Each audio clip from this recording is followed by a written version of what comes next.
بسم اللہ الرحمن الرحیم۔ السلام علیکم ورحمۃ اللہ وبرکاتہ۔ دوستو، امید کرتا ہوں آپ تمام احباب خیر و عافیت سے ہوں گے۔ اللہ آپ کو شاد و آباد رکھے۔ آج کا ویڈیو بہت خاص ہونے والا ہے، اس ویڈیو کو آپ مکمل دیکھیے گا۔ آج کی ویڈیو میں ہم بات کریں گے وہ بادشاہ جس نے زمین پر جنت تعمیر کی لیکن اسے یہ دیکھنا بھی نصیب نہ ہو سکی۔ تو ویڈیو کو شروع کرتے ہیں۔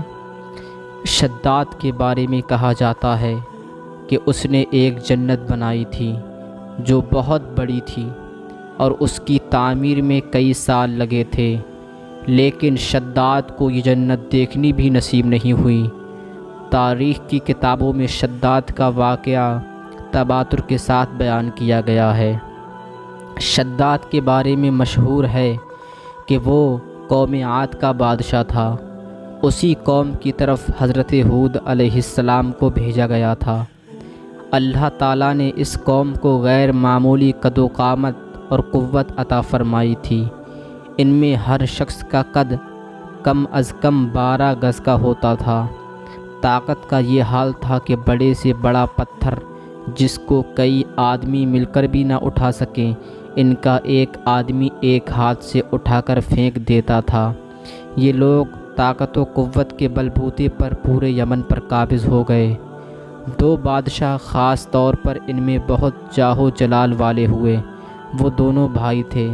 ایک کا نام شدید تھا جو بڑا تھا، دوسرے کا نام شداد تھا جو اس کے بعد تخت نشین ہوا۔ یہ دونوں وسیع علاقے پر قابض ہو گئے اور بے شمار لشکر و خزانے انہوں نے جمع کر لیے تھے۔ شداد نے اپنے بھائی شدید کے بعد سلطنت کی رونق کمال کو عروج تک پہنچایا۔ دنیا کے کئی بادشاہ اس کے باج گزار تھے۔ اس دور میں کسی بادشاہ میں اتنی جرأت طاقت نہیں تھی کہ اس کا مقابلہ کر سکے۔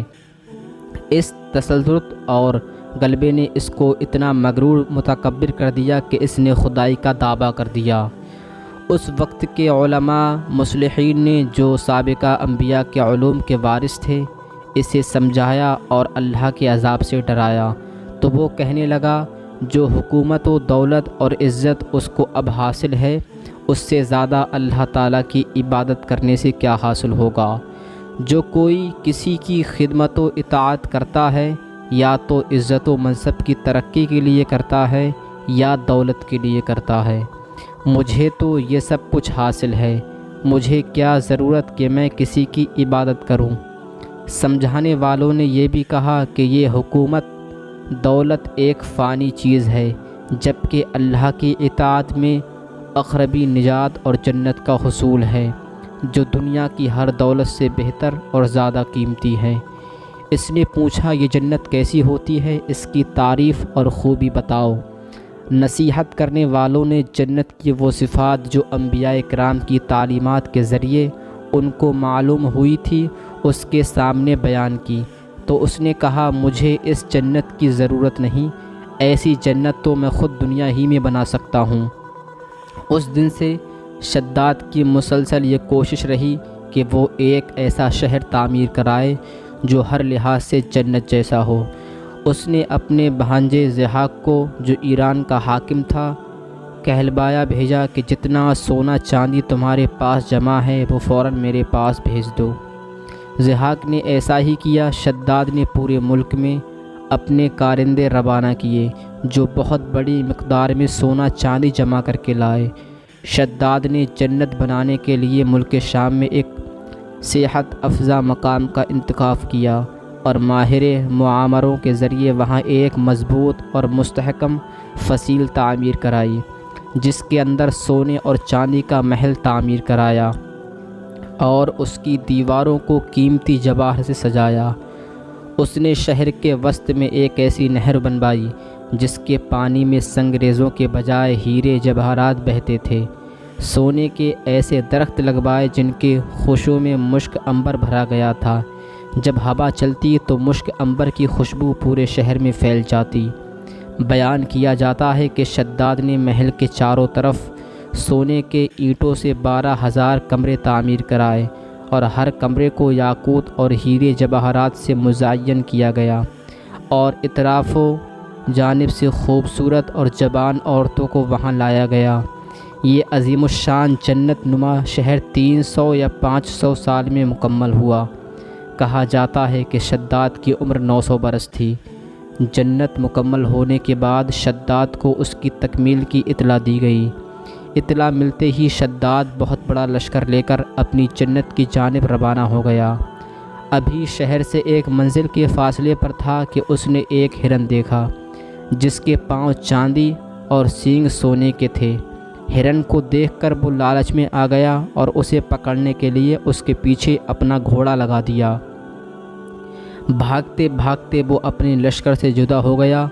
اس نے شداد کو پکار کر کہا، شداد، تو نے عالیشان محل تعمیر کر کے یہ سمجھ لیا ہے کہ اب تو موت کے پنجے سے بھی آزاد ہو چکا ہے؟ یہ سن کر شداد کا رواں رواں کانپنے لگا اور اس نے پوچھا، تو کون ہے؟ اس نے جواب دیا، میں ملک الموت ہوں۔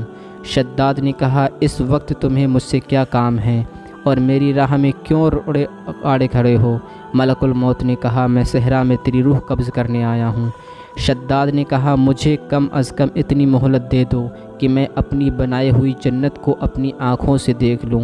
ملک الموت نے اجازت نہ دی، چنانچہ شداد گھوڑے سے گرا اور مر گیا، اور اس کے لشکر نے ایک آسمانی چیخ سنی تو پورے کا پورا لشکر ایک آن میں ختم ہو گیا اور جنت جانے کے بجائے ملک عدم پہنچ گیا۔